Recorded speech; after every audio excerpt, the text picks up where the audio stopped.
Within Skype for Business and in the products previous to it as well, in Link, there has been certainly a recognition that along with the platform, there needs to be the tools to be able to monitor, maintain, and troubleshoot these environments.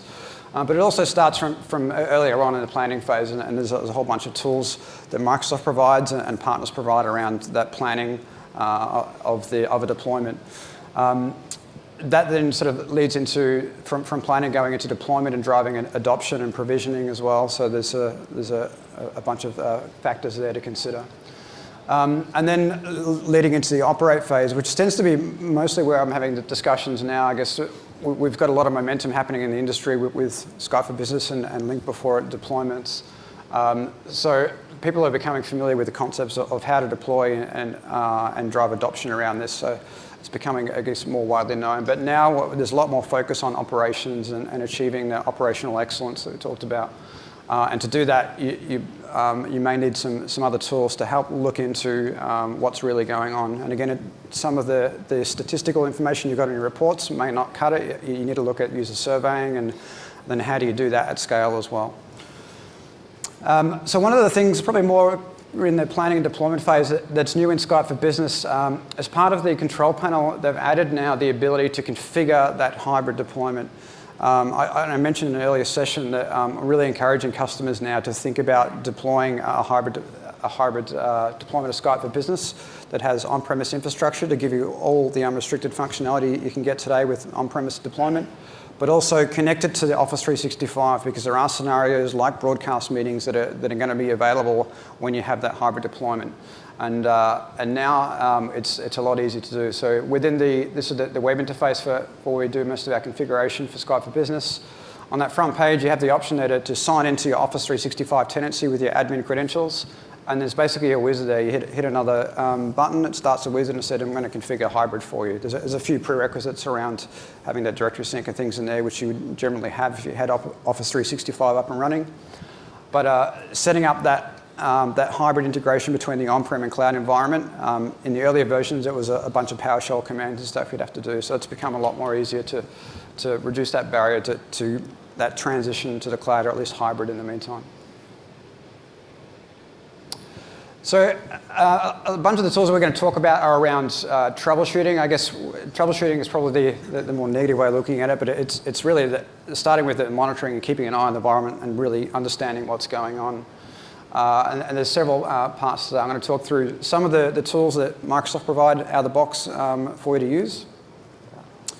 One of these is actually something that's not necessarily new with Skype for Business. It was released a little while ago, but it's not necessarily commonly known, I found. But Microsoft did a lot of work in developing this framework for delivering call quality. They released this as part of the networking guide for Link 2013. So again, when you're looking for this, I've included some links there. I think it's still called Link 2013, but it's still all relevant to Skype for Business. The way that they structured this was interesting. Is obviously some marketing people got to this and they released it as a board game, effectively, is how this works. But this diagram, I'm not going to go into detail of it, but what it looks at is providing a framework for establishing and maintaining call quality across your organization. And there's three core areas, and that's what these different tracks relate to. One is around the server and core infrastructure.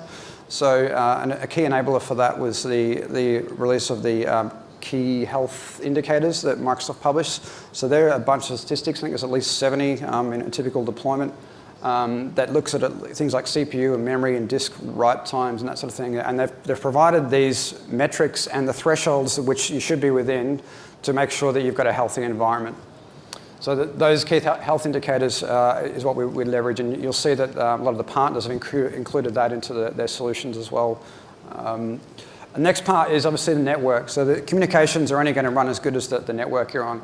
And Mark sort of talked to some of that as well, where you need to consider there's kind of two parts of the network. There's the corporate managed network, which you've got a fair bit of control over generally, and there's a lot of things you can do to guarantee or ensure quality across that. But you also need to think about the unmanaged part. Part of Skype for Business is the fact that we have mobility and we can communicate with external partners through federation. And that's inherently going to be going over the internet, which is inherently unpredictable. So when you're looking at network performance and even call quality, you need to take that into consideration. And again, as you look through some of these tools, you'll see that it differentiates between calls on managed and wired networks versus wireless networks or internet access, because there needs to be an understanding that if you're coming over the internet or you're coming from a wireless network, that the reality is that you're probably going to have a slightly different user experience and different level of call quality. And that's actually something that you need to think about as part of your messaging and adoption and deployment, is actually at least giving the workforce a basic understanding of quality. You don't need to go into the details, but it's a pretty good idea if you can try to educate them that when you're outside the office and you're working from home, or you're tethered to your mobile or whatever it is, that there are some factors that could affect that, and they need to think about using the pre-call test. There's actually a tool built in Skype for Business where you can do a test call before you actually do a customer call or something. So if you're in an environment that you haven't worked from before and you're not sure how it's going to perform, there's tools there so users can figure that out for themselves. Another critical one, as I touched on earlier as well, is endpoints. So there is a very good reason that there is a certification program for endpoint devices, whether that's IP handsets or headsets or speakerphones or video conferencing units. It's because they obviously have a massive impact as to the user quality and user experience. I think we've got another session coming later on where Jabba's going to talk a bit about some of the devices and stuff as well, but it certainly it makes a big difference choosing the right device. Certainly the right device for the scenarios and activities that users using, but also the right quality of device as well. From an operational perspective, probably most of the quality issues that we get reported to our service desk they're obviously either network or endpoint related. What's fairly common is if people haven't given their staff the right headsets, they'll do some crazy things like take their iPhone headphones and plug them into the laptop and expect to use that. And often that won't work or provide a very poor experience. So that's something that we know is because we've got that experience, but it's something we need customers deploying this as well to understand and educate users about that. That device is really, really critical. Skype for Business also has a built-in reporting, and there's actually some really good data in here, and again, this has been around for a while as well. But to give you an idea of the amount of data in here and what's in there, we can dive into a call record and look at what IP address that call was made to and from, what device they were on, is in terms of what the OS and what the CPU type was on there. We can look at what the audio device attached to that call was. So the example where someone's plugged in their headphones into their laptop, we'll see it might say something like connects an HD audio device, which is maybe a chipset that's built into the laptop. So we can tell they're actually not using a proper optimized communication device. They're using a generic speaker mic thing that's built into there, which is not really optimized for communication. It doesn't do echo cancellation properly.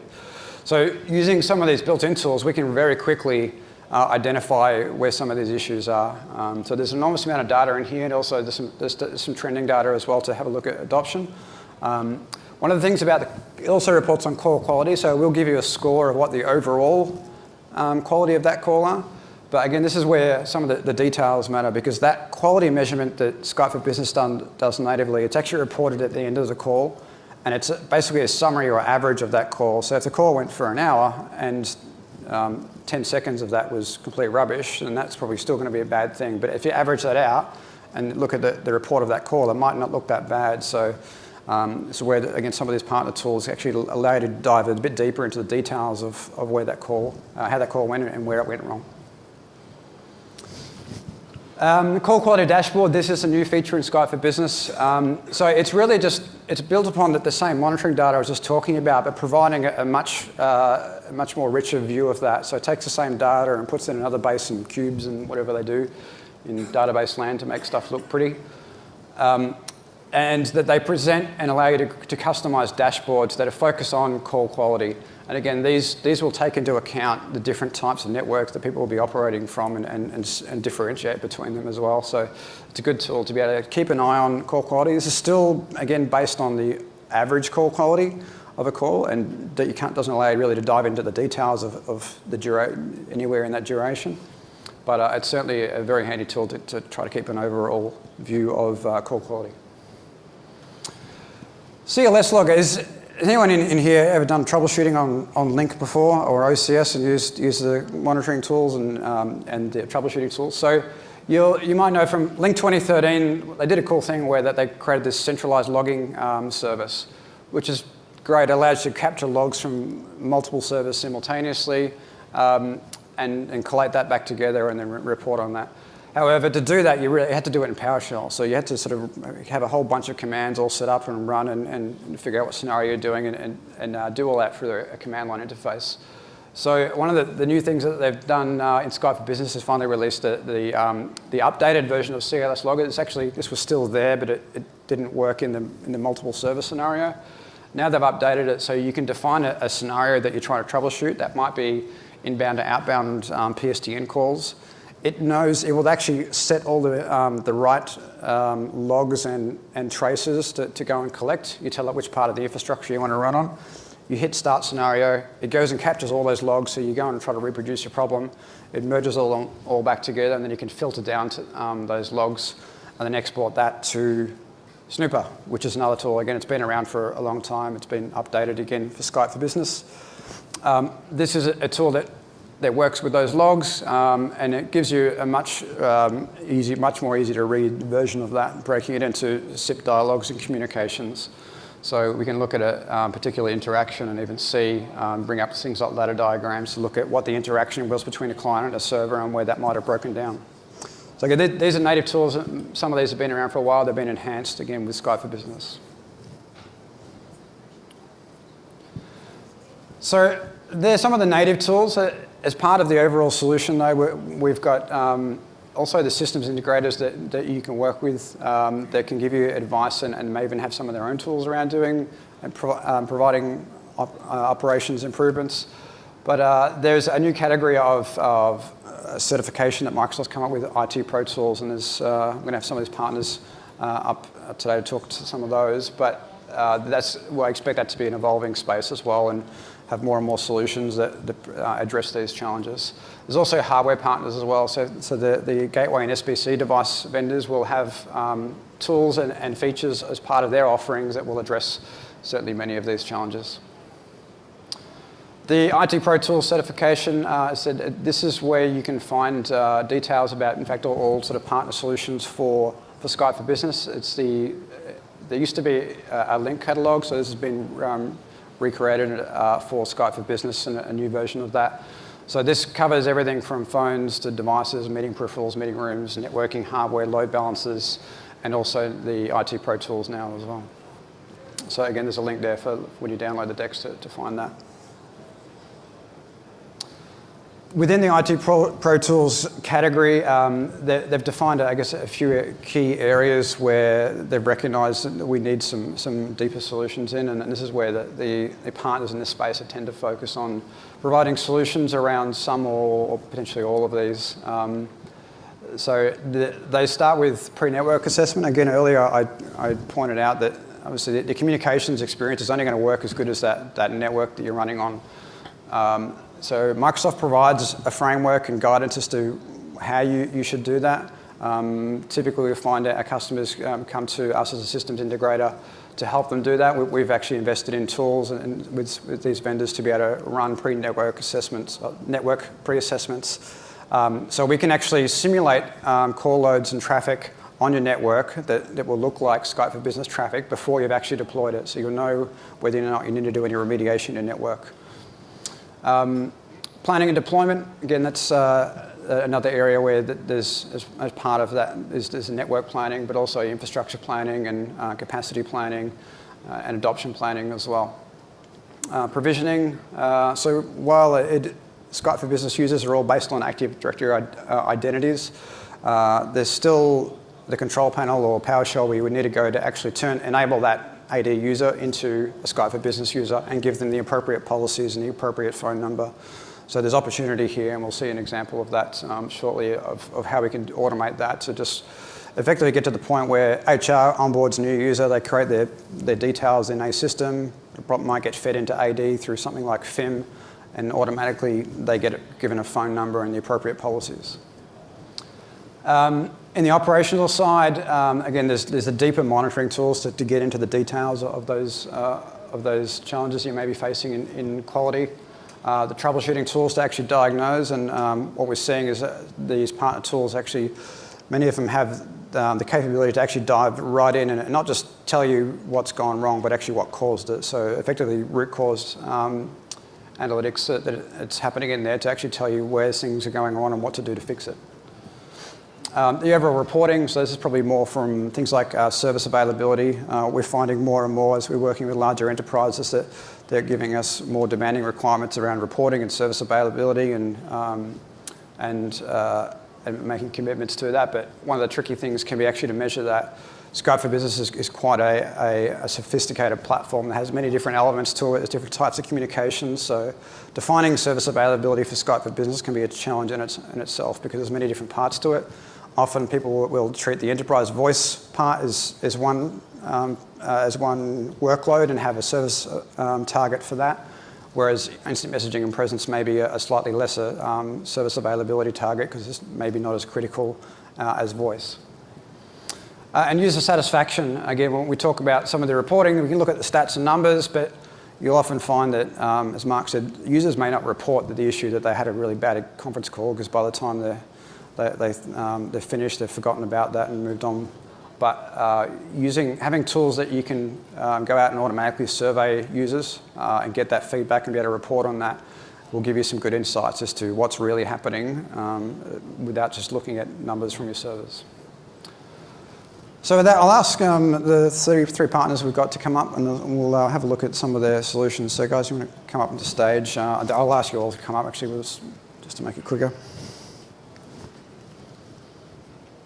So we've got three partners joining us, and I'm going to ask them to talk a bit about their solutions. I'm going to start with Unify. So Mark, who you spoke to before, he's actually at Unify now. So a lot of that insight he's got is he's transitioned into product development with Unify. And I'll ask Robert now as well to talk to actually the provisioning part of that challenge as well. So I'll hand over to you. Okay, thank you. Is this on? Yeah. Hi, thank you for the opportunity to talk today. So Unify Square, we're based in Seattle, Washington, just down the road from Microsoft. We've been focused on Lync and Skype and other versions of the product for many years. And we have solutions across all the IT Pro tools that we just heard about. But today I'm going to talk to you about provisioning. So just to kind of help set some of the why this is important, as a case study, we worked with an organization, a pretty large one, there isn't many companies of this size, that was planning to roll out Lync, and they were planning how are they going to handle the problem of previously phone numbers and users were managed by smaller sites through to the fact that with Lync it's now globally managed. So they were thinking about how are they going to do that, and they were planning on setting up a small help desk team that would basically manually receive calls from HR or whoever about changing information about users. So assigning a DID, setting a new policy, allowing internal, external access, whatever it may be. And they planned it out, and they realized that the amount of changes they would have in the organization over the years, about 40,000 different changes happening throughout the year, staffing that team up and paying for that essentially would be close to about $1 million a year. So they realized that's not a very good plan, and they engaged with us to help build a solution on that.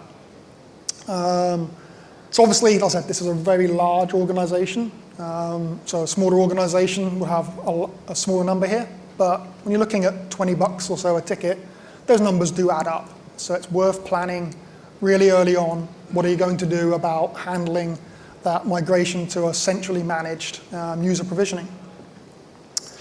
Some of the other challenges that they were worried about was that the policies, making sure they are managed centrally, can cause a lot of problems. How do you ensure that somebody in India, for example, is not potentially making international calls, which goes against legal compliance there? Or the organization has their own policies that they want to be managed. So figuring out how to keep these things configured and managed was very difficult. So they really wanted to really make sure that was done and was always compliant, error-free, and removed that human error. So to help them, we built a solution called Prov, Power Provisioning, that really focuses on how do you manage those users? How do you make sure that those users have a DID, which is handled via our global phone number management system.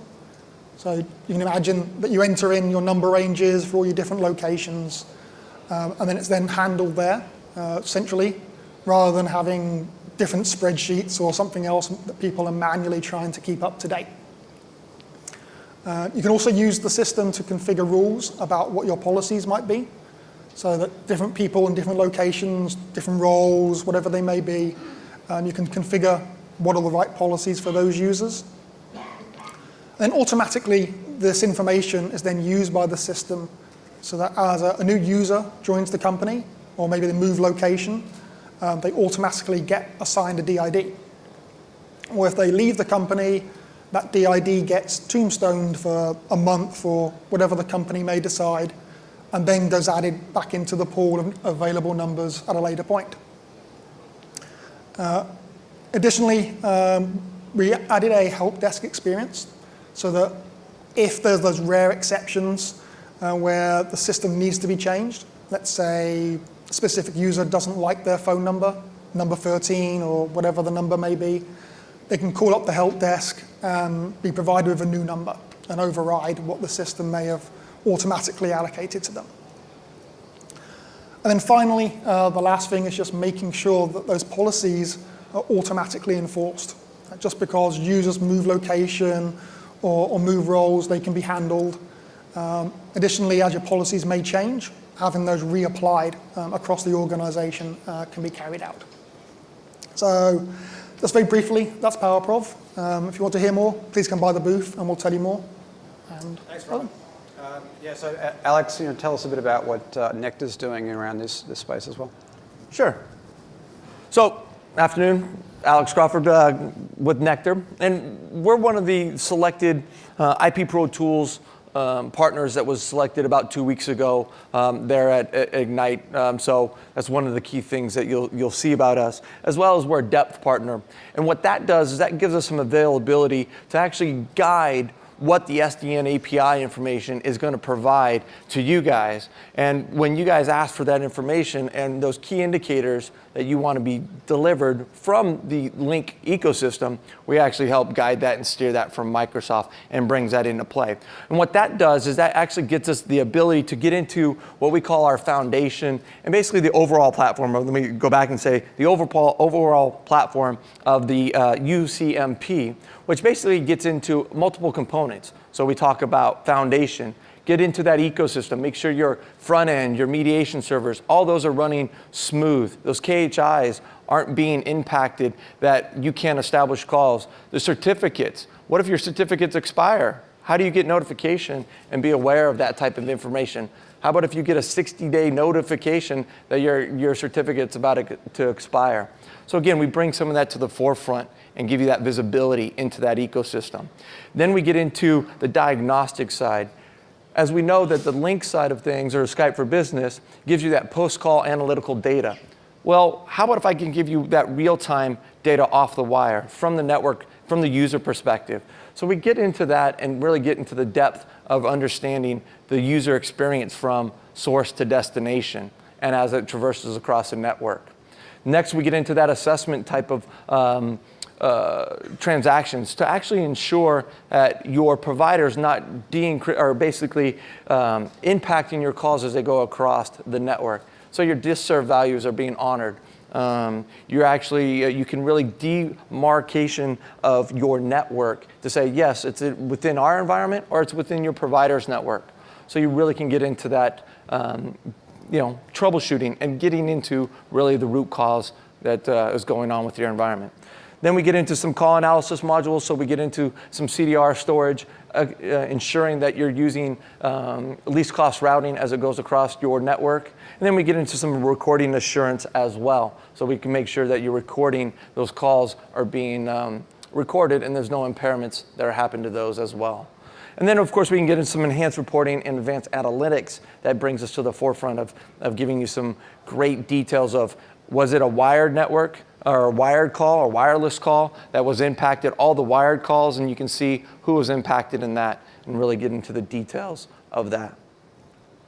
Then next we get into the visibility for the Skype for Business type of details. And this is where you're going to see that we can actually look at the actual hops as we go across the network and actually get to the user experience. Because in the QoE database, that's going to give you that post-call average.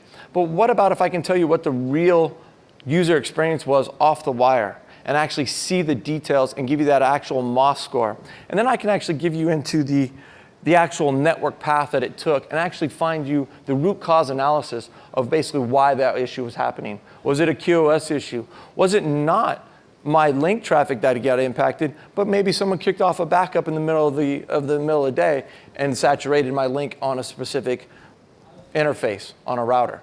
So I can really get down to that granular details for you and actually show you what, where, and why there was an issue. It's pretty much about all. Oh, the next slide is get into, sorry, I forgot about this other slide, is getting into the SDN side of things and remediation. If I were to say that you had a call that started at point A, traversed across the network and got impacted, well then what if I can automatically remediate that on the fly as that call is happening? Well, we actually have some partnerships that we're providing that information with Microsoft and actually diving in with Cisco on that to actually have that automatic remediation for those calls. So that is some of the future stuff that we're doing with SDN and that remediation side of things there. So again, that's pretty much about all I have. Please stop by at our booth and we can talk some more. Great, thanks, Alex. I'm going to hand over to Bryce to tell us some more about what their solution offering. Just to point out as well, the SDN API that we're talking about, we haven't covered in this session today, but what that does is Skype for Business can provide a detailed feed, essentially, of all these Skype for Business communications that can be leveraged by either network controllers or network monitoring tools to actually see what's really going on. So again, rather than just relying on this post-call averages, we actually get this feed from the platform back into either the network itself or the network monitoring tools. So it's important that Microsoft has enabled, and I know that a lot of the partners have actually been giving feedback as to how that can even be further improved. So, Bryce, do you want to tell us about IR?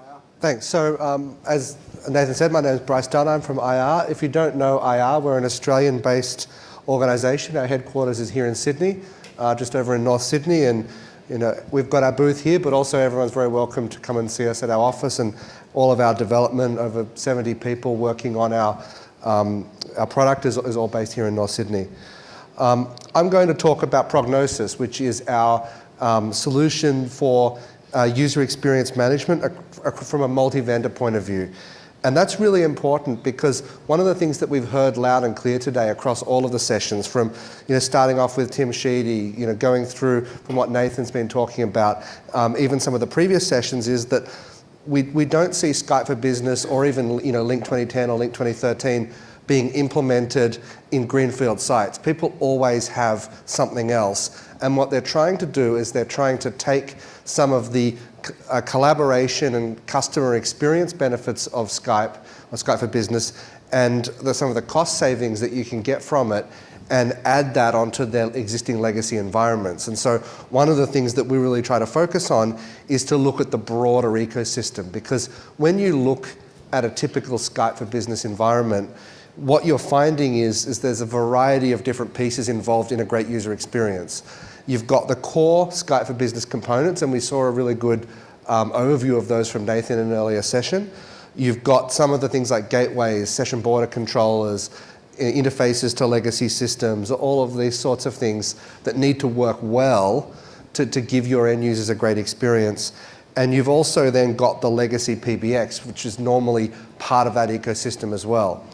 Sitting on, that all needs to then sit on the core servers, it needs to sit on the network and so on. And so what we focus on is providing an end-to-end view across all of that ecosystem. So when we understand the user's experience, we can look at that across that, because what you find is that the Skype for Business core components are generally very reliable, and when users actually have issues, it's not because of those core components, it's actually because of how that broad ecosystem works together. Talking a bit more about Prognosis and some of the core things that it does, we also look at we focus on the, when we look at that multi-vendor experience, we also want to understand things like adoption. So when you've got, you might have people on Cisco Avaya systems, then they might be moving to Skype for Business and so on. And so we want to be able to understand not only what the performance is that they're getting on Skype for Business, but what are the number of calls they're doing in, say, their Cisco Avaya system, and how is that translating over as well. Talking about some of the architectural highlights, we have both a cloud and an on-premises deployment capabilities. We're fully HTML5, so when you've got those users who are both at home or in the office, they can manage the systems there as well. One of the things I wanted to just dive into briefly is when we look at how people actually adopt Skype for Business, they generally start, as we've heard already today, around message provisioning, and they start today with the presence, instant messaging, and so on. Then they start moving to conferencing, and they do that before they end up with things like enterprise voice.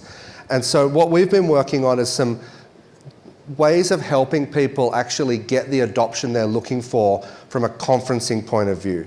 Because if they don't get that level of adoption in conferencing, they're not going to actually move to some of the enterprise voice and some of the other things that Skype for Business offers, which is where some of the biggest cost savings and so on are available.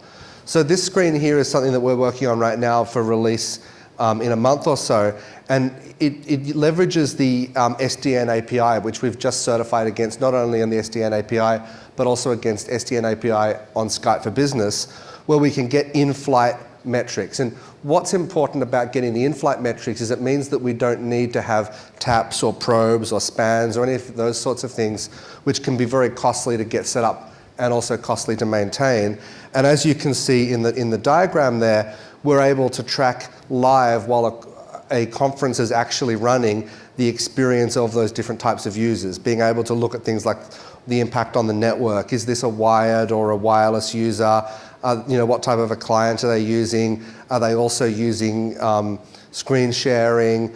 And what's the performance they're getting along the way? And if you have a look at some of these users, you'll see that we've got Dark, the middle user there. He's been logged in through the office, so he's been getting a great experience throughout the whole call. You see Aiden at the top there is a wireless user, so it started out well for Aiden, but the performance has actually started to degrade, and in the end, he's actually dropped off the call.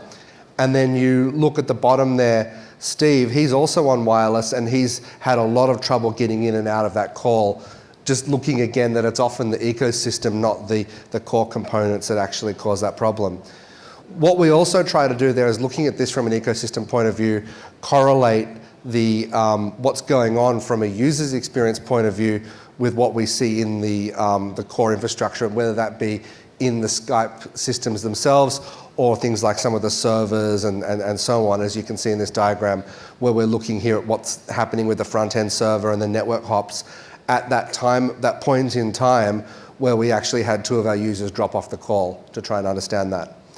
The other thing we also want to do with this is you'll see next to the organizer, we've got a little button to send him an instant message. So if one of our operators is actually looking at this call while it's running, they can actually send him an instant message and let him know that they are working on this problem and that they'll be able to address that for him as well. So if you'd like to see more and understand a bit more about Prognosis, you can come and visit our booth or speak to any of us after the session. Great. Thanks, Bryce.